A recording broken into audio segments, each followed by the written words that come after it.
ጤና ይስጥልኝ። ዛሬ የምንገኘው በየካ ምስራቅ ጮራ ትምህርት ቤት ነው። ትምህርት የነገ ተረካቢ ትውልድ የሚቀረጽበት ነው። ለዚህም የተማሪዎች አእምሮ በእውቀት አካላቸው ደግሞ በምገባ ልክ ሌሎች ክልሎች ላይ እንዳሉት ያንን ነገር አስቀርቷል ማለት ነው። ሶ አንድ ሰው እየገቡ ምን ያደርጋሉ? ያስተባብራሉ።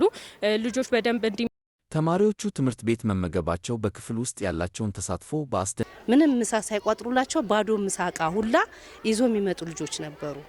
ያን ተማሪዎች በንቃት ትምህርቱን በከፍተኛ ሁኔታ እንዲከሳሌ ትልቁ ነገር ማርፈር ነው። በጧት ቁርስ ስለሚጀመር ሁሉም ተማሪ መግባር። ስለዚህ የምገባ አገልግሎት መኖሩ በተለይ ተማሪ ወላጆች ለትምህርት ቤቱ የበለጠ ድጋፍ እንዲያደርጉ አድርጓል። ያም ማለት ድጋፍ ስንል ልጆቻቸውን በመልካም ስነ ወጪ የወጣበት ነው። ከዛ ውጪ የመማሪያ ክፍሎች አጠቃላይ እደሳና ጥገና ተደርጎ የመምህራን ስታፍ የአስተዳደር ሰራተኞች ቢሮ በተደራጀ ሁኔታ ታድሶና ወደ ስራ ተገብቶ ዴኬሩም እንደሚታየው ግንባታ ላይ ይገኛል።